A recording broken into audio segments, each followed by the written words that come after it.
Ngithoba omkhulu ngizobingelela abazalwane bonke egameni lika Jesu. Amen. Amen. Ake ngibingelele ngokwama protocol abazalwane.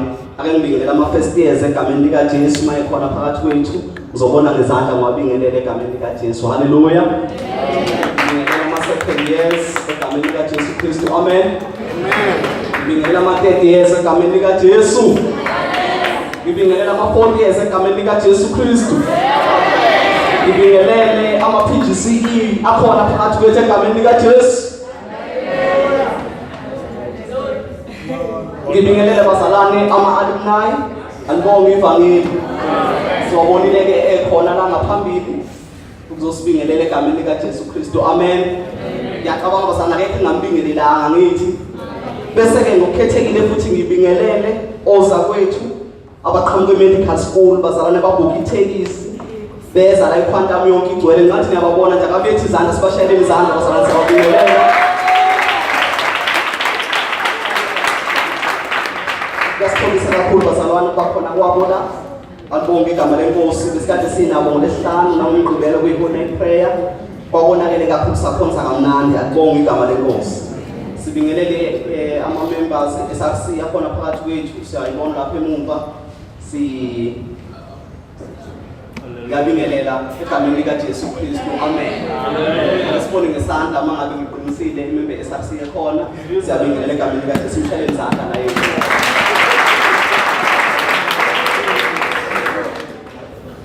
Siyabonga ke bazalwane igama ngusawuse Nkosi ngabaqhakaza isindisiwe egameni lika Jesu Kristu. Amen.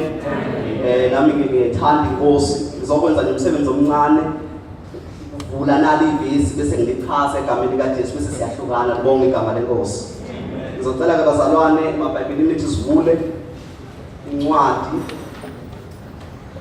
kaLuke chapter number 15 uverse ozoqalela ngakufundele uverse number 11 nakhona sizohambisana naye. Sizofundela ngesizulu uLuke omunye abambe uEphesians chapter number 2 verse 2 kanti ubambe Ephesians chapter number 2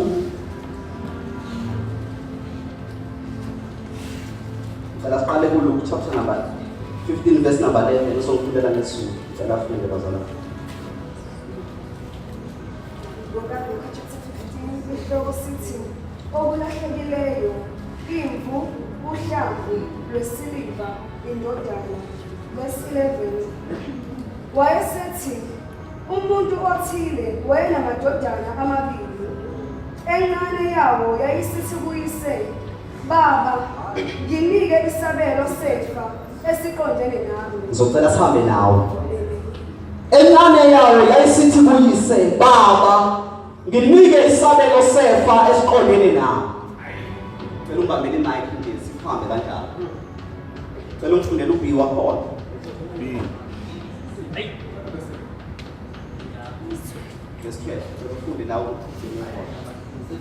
Wathi emva kwezinsuku ezingeziningi indodana encane yayisibutha konke yamuka yaya ezweni elikude. Cela siyibambe lapho. Ngicela sonke sithi yaya ezweni elikude. Yabutha konke. Yaya kuphi bazalwane? Yaya ezweni elikude. Cela uqhubeke sisi. Yaqitha khona imfuyo yayo ihamba ngobonakala. Ithe siyile ezweni elikude yayisichitha imfuyo yayo ihamba ngobonakala. Ngifundele futhi. Isisaphaze konke kwavela indlala enkulu kulelo zwe. Isisaphaze konke kwase kuvela indlala enkulu kulelo zwe. Yaqala ukuswela. Yayisiyaqala ukuswela mase kuvela indlala enkulu. 15 Yayisiya kukhonza komunye umuntu walelo zwe. Yena wayithuma emadlelweni akhe ukuba yaluse izingulube. Yafisa ukuzisuthisa ngemidumba edliwa izingulube, kepha kayiphiwanga muntu. Kuthe sekusile kuyo. Yathi bangaki abaqashwa bakababa abanokudla okuningi kanti mina ngifa indlala lapha. Ngiyakusuka ngiye kubaba ngithi, Baba ngonile kulo izulu naphambi kwakho. Ngiyakusuka ngiye kubaba ngithi, Baba ngonile phambi kwezulu naphambi kwakho. Angisafanele ukuthiwa indodana yakho. Angisafanele ukuthiwa indodana yakho baba. Ngenze ngibe njengomuntu wabaqashwa bakho. Yayisisuka yafika kuyise, kepha kuthe isekude uyise wayibona, waba nesihe, wagijima, wayisingatha entaneni, wayanga. Indodana yayisithi kuye, Baba ngonile kulo izulu naphambi kwakho, angisafanele ukuthiwa indodana yakho. Kepha uyise wathi ezincekwini zakhe, sheshani nikhiphe ingubo enhle kunazo zonke, niyembathise, nifake indandatho esandleni sayo nezicathulo ezinyaweni, nilethe ithole elikhuluphalisiweyo, nilihlabe sidle sijabule, ngokuba le ndodana yami ibifile. Ngokuba le ndodana yami ibifile. Yabuye yaphila. Yabuye yaphila. Ibilahlekile. Seyatholakala. Base beqala ukujabula. Sicela umfundele uvesi number 30. Kodwa kuthe ukuba ifike leyo ndodana yakho eqede imfuyo yakho nezifebe, wayihlabisa ithole elikhuluphalisiweyo. Wayesethi kuyo, Mntanami, wena uhlala nami njalo, konke okwami kungokwakho. Wayesethi kuyo, Mntanami, wena uhlala nami njalo, konke okwami kungokwakho. Kepha simelwe ukujabula, sithokoze, ngokuba umfowethu lo wayefile, wabuye waphila. Wayelahlekile, sewatholakala. Alibonge igama lenkosi. Ephesians chapter number 2, uvesi number 1 novesi number 18 wakhona.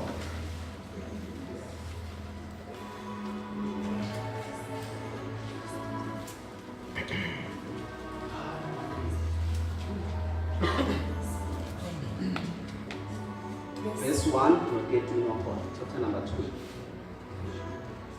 Baba se-Efesu chapter 2, verse 1 uthi, Uniphilisile nani enanifile ngeziphambeko nangezono zenu. Uniphilisile nani enanifile ngeziphambeko nangezono zenu. Verse 13. Kepha manje uKristu Jesu nina enanikade nikude senenziwe abaseduze ngegazi likaKristu. Alibonge igama lenkosi. Ngicela sigibise amakhanda sonke. Niwe inhliziyo inganelwe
Alibonge igama lenkosi. Amen. Bazalwane sisafunda le ncwadi. Ngiyathanda nje uqala ngananzi encane. Ngizofuna nje bazalwane ningibe isikhashana. Isikhathi sengisidlile vele ngila ngaphambili. Ningibekezelele nje bazalwane ngizoshoka mfishane ngendlela eyisimanga. Kunento engithandayo la empilweni ukuthi ayikho into enamandla njengokukhuluma into ne-experience nayo. Mhlawumbe umuntu ungayibuza ukuthi ngisho ukuthini ngalokho. Kuyenzeka bazalwane sikhulume ngento esingenayo experience kodwa ibe ngamandla. Ufana nayo indaba yokubuya kwenkosi yethu Jesu, asikakaze si-experience. Kodwa khona amandla kwabakhuluma lokho bekholwa inkosi uJesu. Iqonda ukuthini ngalokho na? Lithi iBhayibheli izwi lesiphambano linkulu kwababhubhayo. Kepha kuthina esisindiswayo lingamandla. Yabona lento ayidingi ukuthi uzi-experience le ndaba kaNkulunkulu ukuze ubone amandla kuyona le ndaba yokubuya kwenkosi yethu. Yabona kunezinto esikhuluma la singakaze siyi-experience kodwa uma sesikhulumile zivela amandla aso. Ngenxa yokuthi thina samukele inkosi yethu Jesu. Ngakho-ke nezwi lithi lingamandla kaNkulunkulu kuthina esindiswayo. Iqinisa impela ukuthi uma ngingenza nje example, uma uDavide ngelilanga ebhala amaHubo chapter number 23 uthi uJehova ungumelusi wami angiyikwaswela. Yabona nje leli gama lokuthi uJehova ungumelusi wami, Davide yini ushola yonto na? Ngiyisho ngoba ngimbonile ngelusi endleleni. Davide eyintweni zonke okungamusho ngazo uNkulunkulu waye uthi Jehova ungumelusi wami. Ngikusho lokhu wena khona la ngaphakathi ngoba inamandla lento yokuthi ngi-experience ukuthi ungelusile endleleni. Ngelinye ilanga uJobhala kahle umesho athi uJehova wethu is Jehovah again. Athi the Lord our righteousness. Yabona mangakazi uku-experience i-righteousness kaNkulunkulu, you never understand the power ekhona kuJehova again. Ngelinye ilanga uJobhala kahle uNkulunkulu wethu is Jehovah Shalom. Kathi ngiyabona wena ngaleso sikhathi sasingivukela izinto iphithiphithi kwehla kwenyonga ziningi izinto ezazikhona empilweni yakhe. Uzobona khuluma amazwi athi he is Jehovah Shalom, the Lord our peace. Ukuthi noma sesikhona izinto yena bese fika endala ukuthula in the midst of ama situations esibhekana nazo. Yabona inamandla lento yokukhuluma ngento osuke we-experience. Omunye mangabe ekhuluma uthi he is Jehovah Rapha, the Lord our healer. Wathi sasikhona izinto abantu besho bethi khona ungalapheki kuye. Wathi mina ngiyamazi umhlengi wami uyakwazi ukulapha. Omunye uyakhuluma ngelilanga athi is Jehovah Mikadesh, the Lord that sanctifies. Nanomuntu ngwele, it is because of Jehovah Mikadesh. Owazile ukuthi afika impute i-holiness yakhe kuwo. Wasuba declared as righteous. Omunye uthi uma bekhuluma ngelilanga uthi is Jehovah Jireh, the Lord that provides. Ngathi ngiyabona impilweni yomuntu zingekho izinto umuntu angathembela kuzo. Nawu Jehova simphethe sikhuluma ngayo. Sinayo experience yakho ukuthi nalasa kumnyama sekuvolomela. Yena he is Jehovah Jireh. Ufika vele lapho atakuvuma umntwana wami ukuthi aswele kanje. Ngikhona uJehova that provides. Umuntu mayikhuluma ngaye ngelinye ilanga uthi is Jehovah Nisi, the Lord our victory, the Lord our banner. uDavide ngiyamthanda kulinga dade ngifunda amaHubo chapter number 68. Uthi uNkulunkulu wethu muhle. Ebese just thwala imihla ngemihla. Uyinsindiso yethu Jehova. Alibonge igama lenkosi. Uyena osithwalayo endleleni. He is Jehovah Nis, the Lord our victory. Uthomni mayikhuluma ngathi Apostle Paul encwadini yabaseKorinte bokuqala uchapter number 15 wakhona verse number 57 uthi makabonge uNkulunkulu osiphinqoba ngenkosi yethu Jesu. Siyanqoba nananqoba inenxa yomusa kaNkulunkulu. He is Jehovah Nis, the Lord our victory and our banner. Akubonge igama lenkosi. Amen. Now lasifunda khona sifunda chapter number 15. Lithi iBhayibheli likhuluma ngomlahlekileyo. Awesingisi athi parable. uJesu lakhuluma ngezinto ezintathu.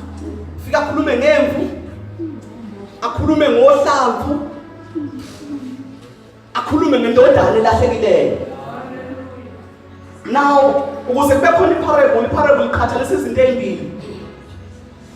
Isuke yenzela wena ochazelwayo ukuthi understand into eyenzeka in real life. Kodwa ibi representa into eyenzeka spiritual. Ngisukuthini makhuluma kanje, umuntu akasiyona imvu. Kodwa uJesu ukhuluma ngalamazwi uchaze ebantwini ukuthi ni njengezimvu. Bese mina ngiba umaluso omuhle.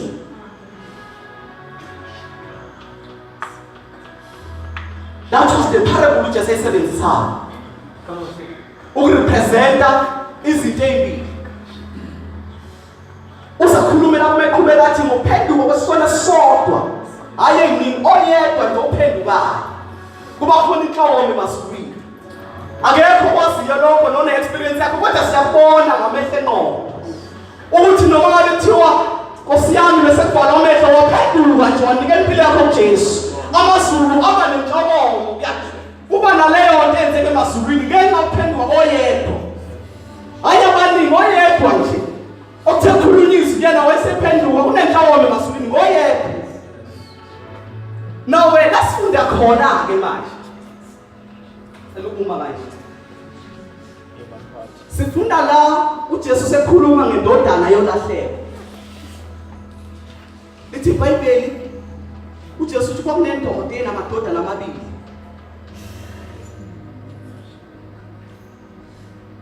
Engane yawo yathi baba ngicela ungiphe ifa lami. Usaphila nami ngisaphila. Ubaba wabona kuhle lokho wayehlukanisela indodana yakhe ifa lami. Nawe iBhayibheli lithi masiqhubeka indodana yalithatha ifa. Yaya naye ezweni elikude. Bese ngathi masifunda la asiqizelele lokuthi yaya ezweni elikude.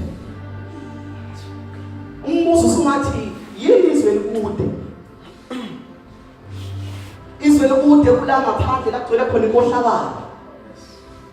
Kula ngaphandle ebantwini abangakholwa.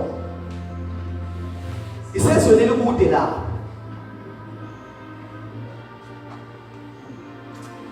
Alibonge igama lenkosi.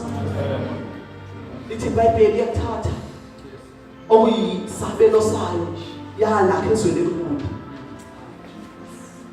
Uthe ichitha ngobonakala. Wacala ukuthi njengoba iphethe bekukuningi bakwaye sayambulela noma esayinikeza ifa lakhe. Wafika isikhathi la kuphela khona ezweni elikude lokhu ibikade ihambe nakho ubaba wayo. Now lithi iBhayibheli indodana ithe masekuphelile lokho.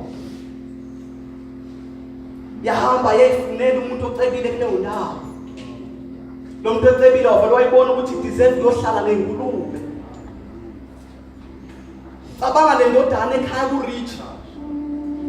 Ekhaya khona zonke izinto. Yaqoqa ukuthatha isabelo sayo iye la ezweni elikude.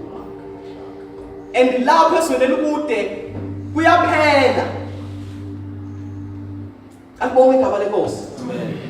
Ithema ifike ezweni elikude indodana kwaphela. Yashona kulo baba ocebile wayishonisa engulubeni. Ukwenza nje point of clarity lapho uNkulunkulu akekho umuntu owamdalela ukuthi abe kuyivele ingulube. Come on. Akubonge igama lenkosi. Lento yongulube akalingananga nanengulube kuthiwa wayifisa ukudla ngisho imdumba yengulube.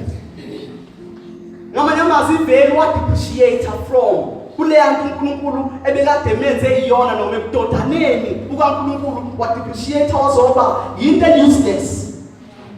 Into ngathi uma uyibuka uyifanise njengento ayinikeza ukudla kwengulube bayakwazi abakhulu emakhaya ukuthi ipolish inuka kanjani. Akekho into ongasondela kulo akekho athokozela ukuma eduze kwalo kangakanani uma usuhalela ipolish yashona phansi indoda nanga amazwi ongathandayo la sithe sifunde encwadini yabase-Efesu chapter number 2 lithi uliphilisile nani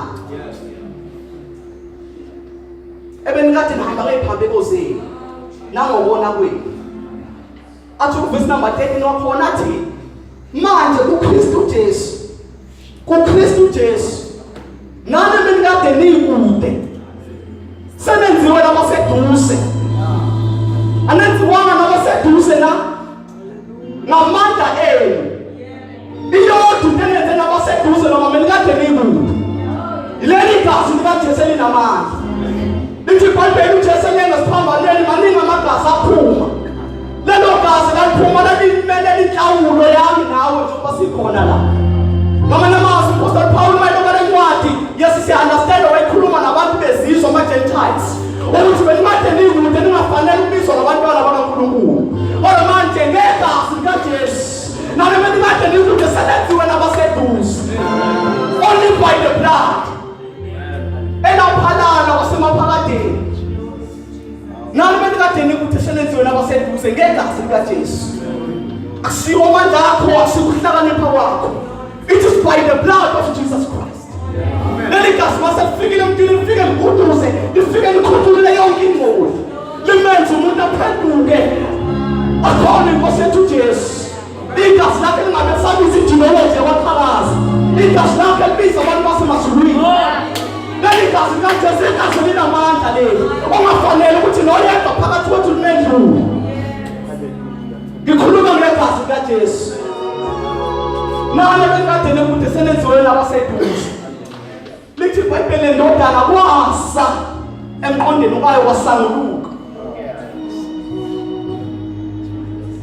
ukuthi ngisho ekhaya ubaba uney'ngqondo zakhe ey'hlala ekhaya ezimkhonzayo ubaba. Lokho kwenzeka mhlazana sekusile endodeni. Yabona empilweni uma ungakazi kahle uyathokozela uhlala ezweni elikude. Uma ungakazi kahle engqondweni yomuntu uyathokoza uhlala ezweni elikude. Let me tell you ukuthi uNkulunkulu akathokozi ngawe njengobulapha. Uthatha iveli yakho wayenza yafana yaba ngaphansi ngisho kwey'lwane. Kanti imvelo uNkulunkulu wayidala ukuthi ibe ngaphansi kwethu hayi ukuthi kube yithina esingaphansi kwayo. uNkulunkulu akathokozi ngawe ngoba usezweni elikude nje wenza konke ukuchitha ngobonakala. uNkulunkulu akathokozi ngawe njengoba ulapha. Udinga ukuthi kuse la engqondweni. Lithi iBhayibheli wathi sekusile kule ndodana. Yasuka yathi ngiyazi ukuthi ubaba la ekhona. La ekhona ubaba. Ake ngikhulume ngobaba bazalwane. Ubaba wethu ongafani nobaba bethu benyama. Obaba bethu siyazi ukuthi noma sonile emakhaya abanye bathe bekhulele baxoshwa bakhishela ngaphandle. Obaba bethu labenyameni ngoba banesikhwele. Omunye utheqelezile wenza izinto eziningi baxoshwa wayiswa ngaphandle bathi ungabuyi ungaphindi ubuyele ekhaya. I-attribute yokuba ubaba leyo. Bathi lo ngikhuluma ngaye la indodana yamqabangana. Yilo baba onomusa. Yilo baba ongafuni ukuthi impilo yakhe ifele la ukhona. Lo baba esikhuluma ngaye la lithi iBhayibheli encwadini yamaHubo uthi uyise wentandane. Nongena baba nongena mama nangu baba esikhuluma ngaye. Ubaba wesu athi mayisekhuluma ngaye athi ungahlulelwa abafelokazi. Nabafela ngamadoda yemphinda bengubaba. Uthi noma nobaba abanephuluthana afike ubaba afika athatha yonke indima yokuba ubaba. Ngikhuluma ngalo baba wethu Wathe uJesu ngabe ekhuluma nabafundi bakhe enjumeni esentabeni wathi anathi nanikhuleka baba othe sezulwini. Sikhuluma ngalo baba bazalwa ngafani nabanye baba. UJesu nathi sinomhlobo onguJesu. Sinalo baba ongafani nabanye baba. Lithi iBhayibheli thina siyokuthi Abba Father, samukela umoya oyokusenza ukuthi sithi Abba Father. Siza sinalawo amandla ukuthi sithi Abba Baba. Sinobaba ongafani nabanye baba. Ungavumeli ukuthi usudlule kulo mhlaba ongadibananga nabo baba esikhuluma ngayo. The wonderful Father. Othatha izinto ezicastiwe, izinto ezizinzivile ezingelutho. Akwazi yena uyidonsela kuyena. Sikhuluma ngalawo baba namhlanje. Nawuthi iBhayibheli yathi nginobaba. Ngiyafike ngithi kuye baba ngonile. Phambi kwezulu naphambi kwami. Awu, ndoda ngafika ukuthi wonile phambi kwezulu naphambi kwami kusho kanjani lokho na? Uthi uDavide ngelilanga baba ngathatha telesoneni. Mawubo chapter number 51. Athi ngonile phambi kwezulu. Ngonile kuwe. Wena wedwa uNkulunkulu wethu. Yini ndoda uthi ngonile phambi kwaBaba naphambi kwezulu na? Ingoba kwasekusile kule ndoda. Yakwazi ukurealize ukuthi ngimonile uBaba. Nawu lithi iBhayibheli yabuyela yathi baba ngizofike ngisho njalo. Yaba nalokho ukukholwa ngenxa ukuthi kwasekusile engqondweni yalensizwe. Ithe mama ifika. Ngiyacabanga ukuthi yayisimdaka ngalowo mzuzu. Wonke umsakazi bekuyirecognize ngoba esihamba isikhathi. Phela mangabe bisihalela ukudla kwengulube usho ukuthi iveli yayo angazi ngizothini kodwa ibingasabonakali nakahle. Ngiyathemba ingasagezi nakugeza. Wonke umsakazi ukuyirecognize ukuthi uyena lo wala ekhaya ekhosini.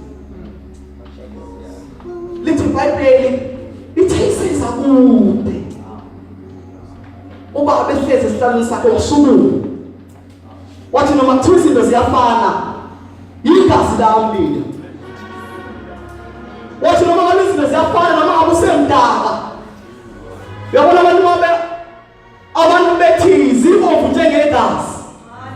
Noma ngabe bese zibomvu njengegazi uma ngabe kukhona into enjalo. Lithi iBhayibheli wasukuma wathi loya uligazi lamagazana. Uma wembe uyami loya. Mhlawumbe inceku lasazimbona leyo muntu odabisayo mhlawumbe ozoyela ukudla. Lithi iBhayibheli wasukuma ubaba. Wathi ngicela ingane yami leyo. Okuyinto efanayo ngamashi. kuNkulunkulu nakumuntu othe sesisilekela wacabanga ukubuyela ekhaya. Ukuyela kuBaba. Noma ukwamukela uJesu. Uthi useza kude. Useza kude ngicabanga indodana ithe mangabiza nje icabanga ukuthi uba uzoqosha. Lithi iBhayibheli shondela ubaba waqhuma weza. Wakidima wayendodaneni yakhe indodana la icabanga ngithuka ukuthi uba uzongivimba ukuthi angasondeli. Yasondela indodana weza ubaba. Ngiyamcabanga ngisho ukuthi kwakunjalo kodwa ngiyacabanga ukuthi wayehlengezela ngisho inyembezi. Athi le ngane yami ebikade ikude. Ebilahlekile nansi ya. Wasondela ubaba. Engubaba weqiniso. Engubaba othembekileyo. Wasondela yasondela indodana. Kuthe labedimana khona wafika wayanga indodana yakhe. Wangayibheka nokuthi intuka kanjani. Wangabana ndaba nokuthi bikade injalo ngcola wayanga. Wathatha ingubo entsha yasokwembeswa yona. Wathatha indandatho yafakwa engaleni. Izicathulo ezintsha yafakwa. Imele phela kuwena ukuthi noma sekusile uthemba umusa. Uthi uzokhonza uNkulunkulu ubona ngazuthi uNkulunkulu uzokulahlela ngaphandle. uNkulunkulu wethu lo esikhuluma ngayo ubaba wethu. Sithi siza sikude bese fike esamukela ngemfundumalo. Lithi iBhayibheli akathanda ukuba kube namunye phakathi kwenu. Yena uvula izandla ezimhlophe udinga nje abantu okuzosa kubo. Abazovumela umsebenzi wegazi. Othebe kude basondezwe eduze ngegazi likaJesu. Umsebenzi wekwazi usho isivumelwano esisha sokusindiswa inkosi yethu Jesu. Lithi iBhayibheli thema sekunjalo.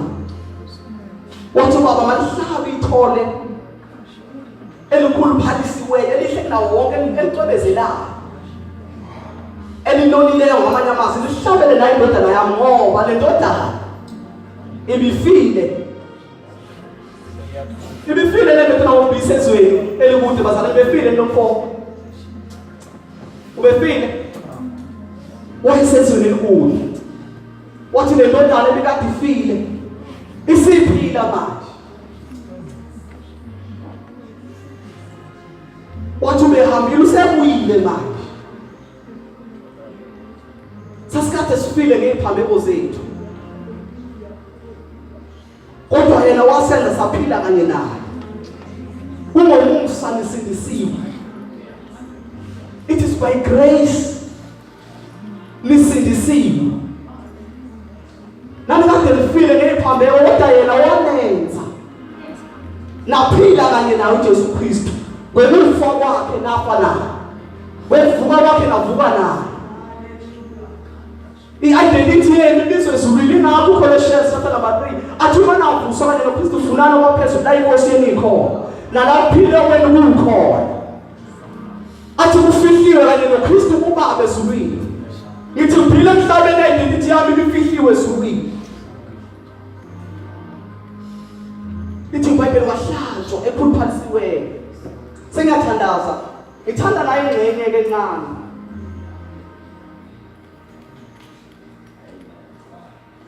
Lithi iBhayibheli la le ndodana endala elikade isele la ekhaya. Ithema ngabe iqhamuka yona, iqhamukiswa kunomsindi ibuyele ensimini. Kathi isebenze lihlakulela. Isebenza nje yenza yonke into esensimini. Ithi yabuyela ekhaya ifika kunomsindi. Ithi hayibo nomsindi wakhe sawudela la ekhaya kwenzakalani? Lithi iBhayibheli yabuza enqekweni yala ekhaya. Yathi kwenzakalani wendoda ngesisindo ngaka. Ingeke ithema iphendula yathi umfowenu bekade ehambile usebuyile. Umfowenu bekade efile usephila njengamanje. Lo ehambile wayezwele ukuthi usekhona njengamanje. Njengoba sijabula nje uzomsindo sijabulela yena ukuthi ubuyile. Njengoba delicious lemosi ukuthi kunenhlawo enkulu ezulwini kuphenduka kwasonke isonto. Siyarejoice siyathokoza endlini kaNkulunkulu makuphenduka nje oyedwa. Nawuthi iBhayibheli le ndodana yagcwala umahawu ngaphakathi. Uyabona lento ingivezela ukuthi thina sifaniswa njengale ndodana endala thina esikholwayo esikhona ngaphakathi. Ukuthi uNkulunkulu mangabe ilandela abantu kude. Sesini uNkulunkulu ayenze kuse la engqondweni. Bese thina sibakhahlela ngaphandle singabi nalo uthando lokubamukela njengoba bebamukela. Indawo kufanele ilungiswe nangaphakathi futhi. Sifani ukuthi landela abantu mangafuni nini, kodwa indawo ayilungiswe nangaphakathi. uNkulunkulu ilandela abantu bakhe lapha eHebrew ethi eGoli noma ePoint mangabe bebabe umuntu bekade dayisa ngomzimba. Ngoba siyamazi ukuthi ubejwayele ukuvela lokuthile ebusuku. Egqoke imfishane sasomba ngenye indlela manje ngena ngalomnyaka. Lo muntu njengoba engena la ulanda uNkulunkulu. Onethuluse ngondweni yakhe. Indawo kufanele ilungiswe nangaphakathi. Lithi le ndodana yagcwala umhawu. Yaba nomuntu ukuthi lo muntu uyenza kanjani into kanje? Yama ngaphandle yangafuna ungena baboyo yencenga yangavuma ungena. Lithi iBhayibheli yasondela. Ubaboyo waphuma wathi indodana yami kungani ungangeni sijabule sonke ngaphakathi na. Yathi indodana baba sengihlale nawe isikhathi esingaka. Usungaze wenze lidili lomuntu othatha into zakho oyidla nezifebe lephambili ezweni elikude. Imele phela ukuthi uhambile la ukudla nezifebe ezweni elikude.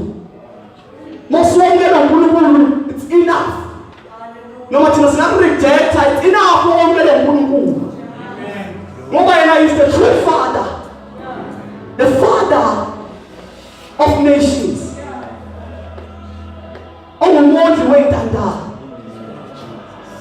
Uyise wabafelokazi. Lithi iBhayibheli lendodana yathi baba lo muntu bekade udla nezifebe lekhambeni. Uyenza kanjani into kanje? Ukuthi ngakade ngihlezi nawe sonke isikhathi ngiphethe kahle Nkosi. Angithi yona bese ishoyo lebazalwane ukuthi siphethe kahle njengoba sikhona la sikhona. Unqonde sinawo ukuthi bazalwane siphethe kahle njengoba sikhona la ngaphakathi. Bathi siyeke umhawu ukuthi uNkulunkulu mayilandela abantu bakhe ngaphandle. Akade sebonile sebezwe ngaphakathi bese siba reject thina sibakhiphele ngaphandle. Dedela uNkulunkulu wenza umsebenzi uyilandelele abantu bakho bamukele. Bebomvu benjalo bamukele uzobalungisa yena. Cela uNkulunkulu amlekelele nina bashumayelayo ukuthi nibakhulise kahle abaletha uNkulunkulu ngaphakathi. Bona noma bayesa beza ngaphandle akusikho ukuthoda wabo. Kodwa ngamandla kaNkulunkulu abalethile ngaphakathi. Hallelujah. Amandla kaNkulunkulu abalethile ngaphakathi. Nawulethi iBhayibheli lendodana uthi ubaba wayo, ndodana yami lokho enginakho nakho nawo umqondo lahlekile kumakhono uthi ama-belongings kaNkulunkulu kusangama-belongings ethu thina singaphakathi sikhohlwe uku-understanda lokho safuna ukuyophanga izinto zabanye abantu. Yekela abanye abantu bathola ama-benefit nawo batholile ngomusa awatholanga ngoba kuthanda bayeke bese nawulethi iBhayibheli ke wathi lokho enginakho kusengokwakho mntana wami. Siyizindlalifa zombuso kaNkulunkulu. We are the sons of God. Iy'ngceku zikaNkulunkulu ezi-adopthele uNkulunkulu ngegazi likaJesu. Kwenzela i-substitutional.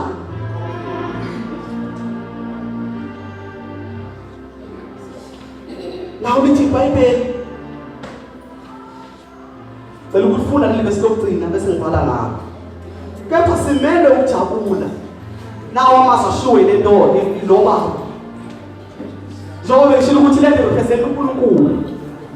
Into uNkulunkulu afuna siyenze la simele ukujabula. Simele ukujabula. Sithokoze. Ngokuba umfowenu lo wayefile.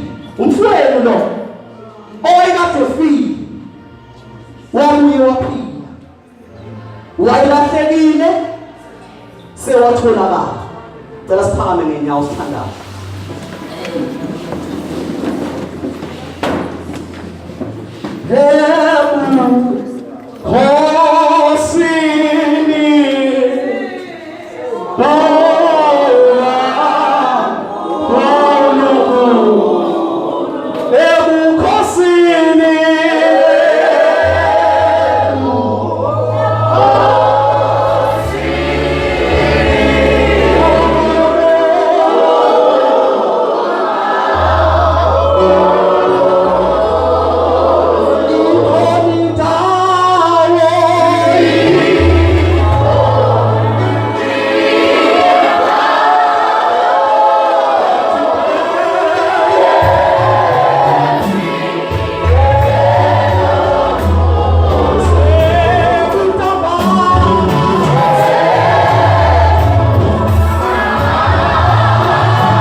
amehlo sonke.